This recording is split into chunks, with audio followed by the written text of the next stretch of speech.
Good morning everyone. In this video, we are going to cover the current affairs.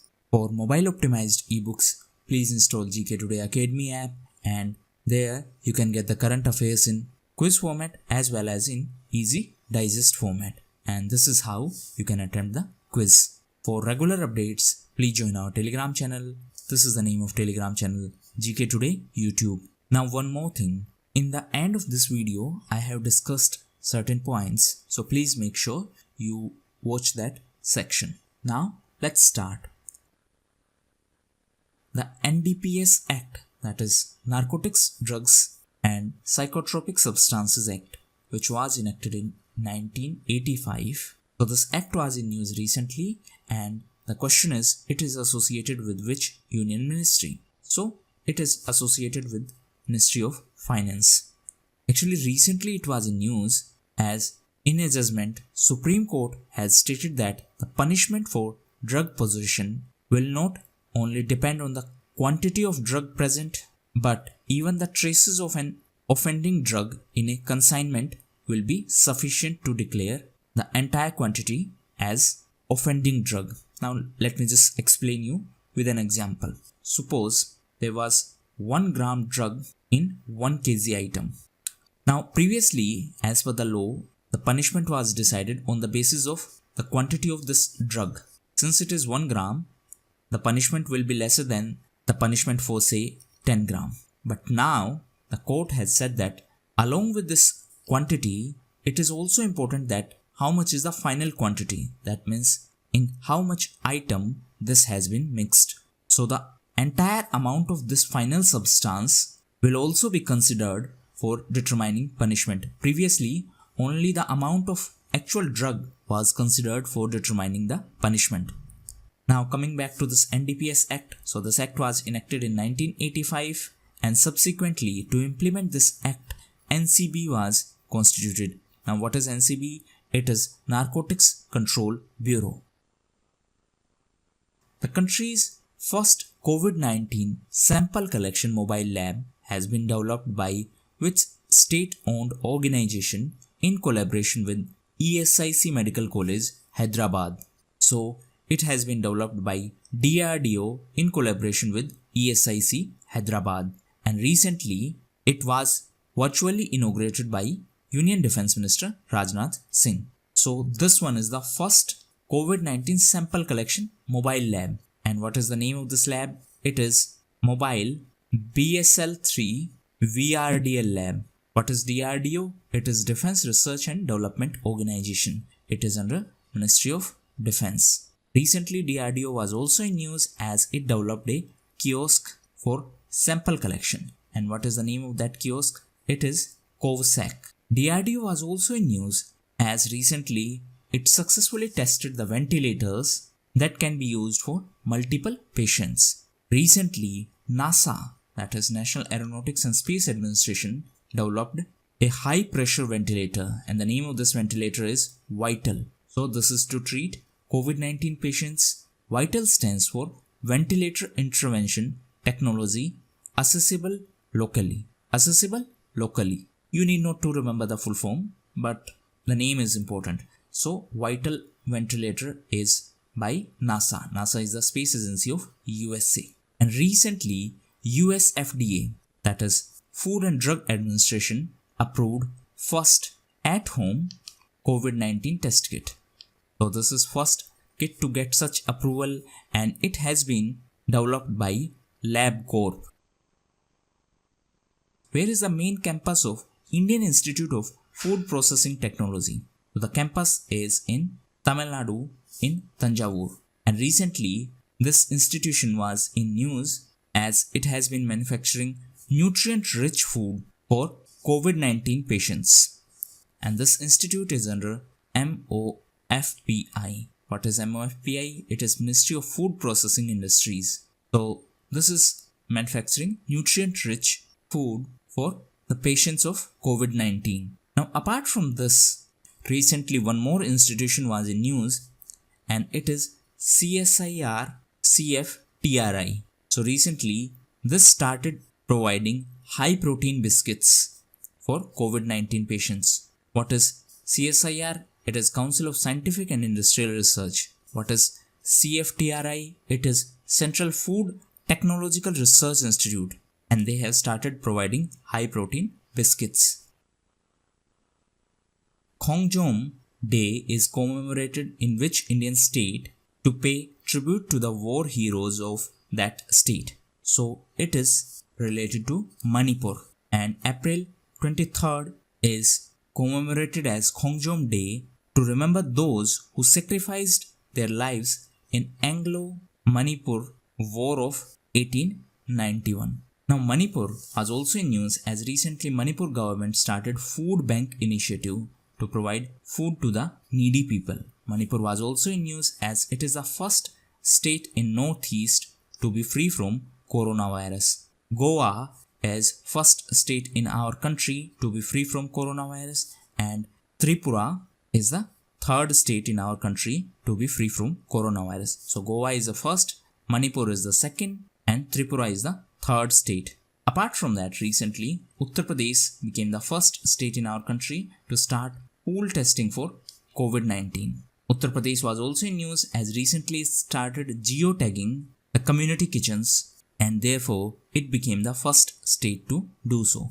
Uttar Pradesh was also in news as it became the first state to start virtual courts, that means first state with a software based in-house facility of virtual courts. mCovid-19 is a mobile application launched by which Indian state to enable the truck drivers to transport essential goods to the state?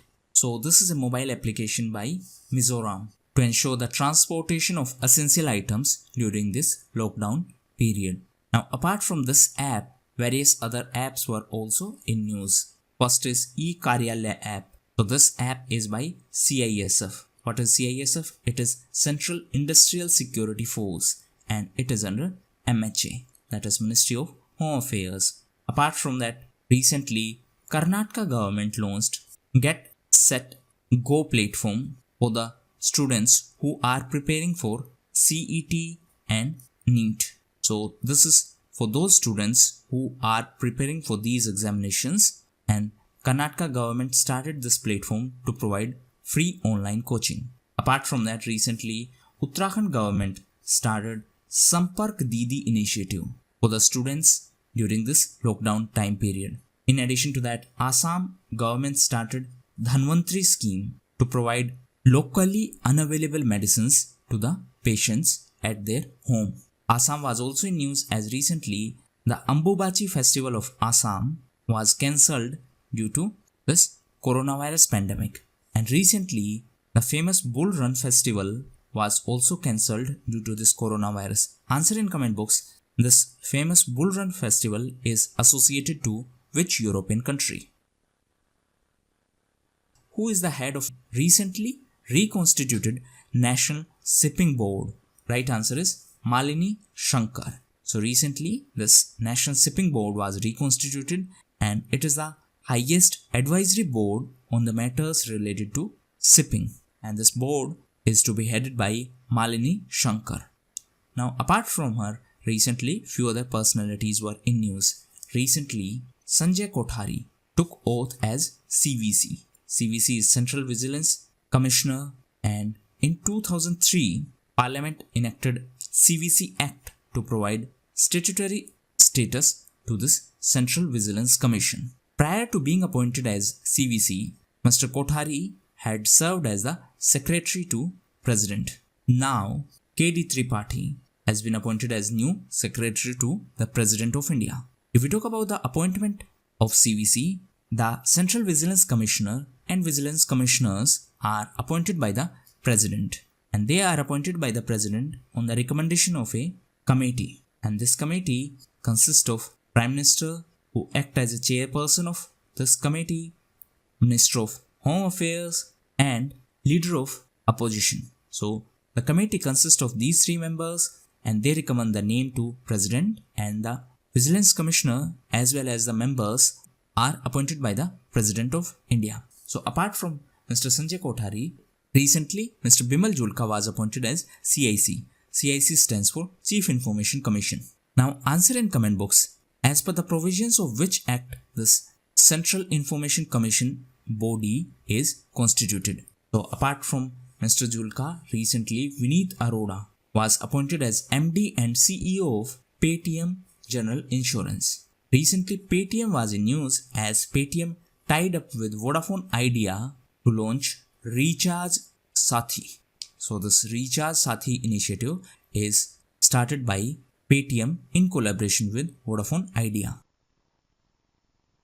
International Girls in ICT Day is an initiative of which international organization? So it is an initiative of ITU, that is International Telecommunication Union, and it is celebrated on 23rd of April. And the theme of this year's dialogue was Girls in ICT Inspiring the Next Generation. Now, what is ITU? It is International Telecommunication Union, and it is the world's oldest organization. Answer in comment box, which is the second oldest organization. The headquarters of ITU is in Geneva in Switzerland, and it is UN organization. UN stands for United Nations. So 23rd of April is International Day of Girls in ICT. On the other hand, 24th of April is Panchayati Raj Day, and 25th of April is International Delegates Day. In this context, answer in comment box what is San Francisco Conference. So 25th of April is International Delegates Day. 25th of April is also observed as World Malaria Day, and the theme of this year's World Malaria Day was Zero Malaria Starts With Me. Apart from that, the last week of April is World Immunization Week, and the theme of this year's World Immunization Week is Vaccines Work for All. What is the name of eminent Kolkata-based theatre personality and Sangeet Natak Akademi awardee who passed away recently? So, she is Usha Ganguly. She passed away recently. And in 1976, she founded a unique theatre group, and the name of that group was Ranga Karmi. So, apart from her, recently few other personalities passed away. Recently, Graham Watson passed away. He was cricketer from Australia. In addition to him, recently Rudra Tej Singh passed away. He was the CEO and president of BMW India. In addition to him, recently Honor Blackman passed away. She was a well-known actress, and she was known for her character in James Bond series. Amazon has launched a program called Local Shops on Amazon. In which country? To rope the local retailers into digital arena. So this program has been launched in our country. The name of program is Local Shops on Amazon. So this program aims to encourage the local retailers to establish their digital presence by partnering with Amazon. And this way, the local shops and retailers can use the delivery mechanism of Amazon. So this initiative is related to our country. Which UN agency released a report which says that the repayment of developing countries on their public external debt will create a great economic stress. So this is based on a report by UNCTAD. Now there is a term external debt. Answer in comment box. In case of India, what kind of debt is higher? It is external debt or internal debt? Now coming back to original question. So it is a report by UNCTAD, and as per that report, the repayment of developing countries on their public external debt in 2020 and 2021 will amount to approximately 2.6 trillion in 2020 and 3.4 trillion in 2021 due to COVID-19 pandemic. So this amount is in dollars. What is UNCTAD? It is United Nations Conference on Trade and Development.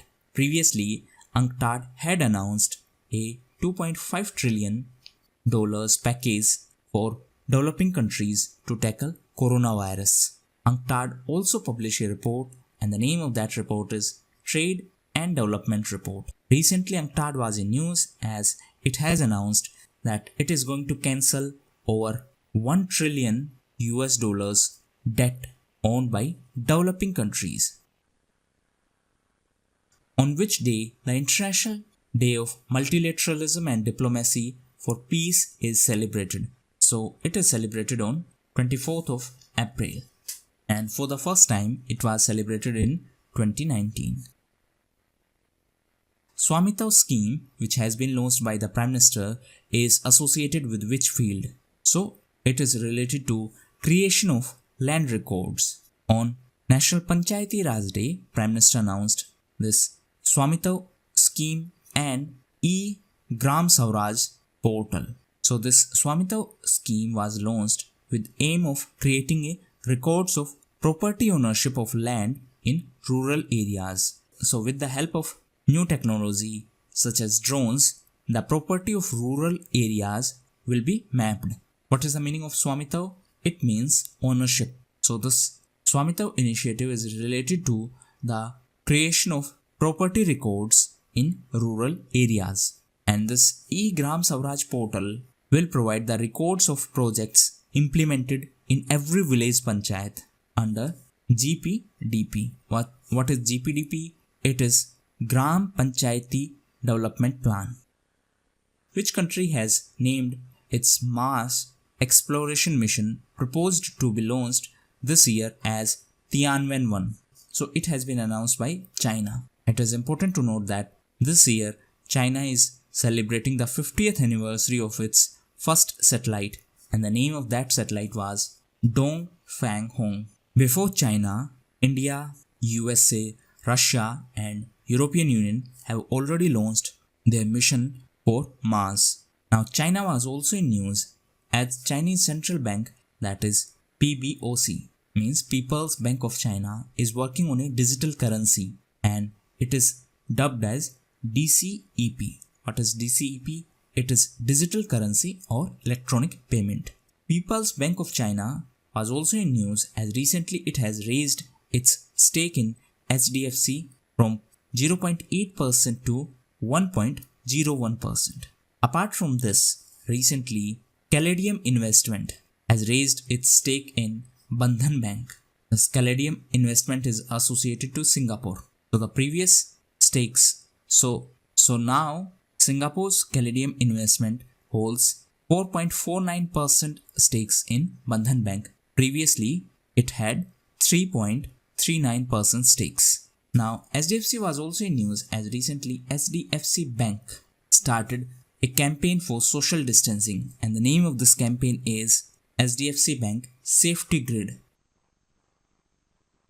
Which state or union territory has bagged 3 national awards for outstanding contribution by its Panchayati Raj institutions in the socio-economic development projects? So, right answer is Jammu and Kashmir.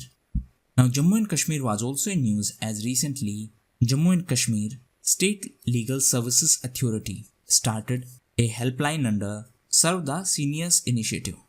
And as per this initiative, support is provided to those senior citizens who live alone and who are unable to get their medicines and necessary items due to lockdown. So these were the important questions. Now homework for you. First is, recently Government of India declared banking industry as a public utility service for 6 months. So your homework is to find out as per the provisions of which act the government had declared banking industry as a public utility service. Second point is, there was a term which was in news and it is reverse quarantine. So read about it.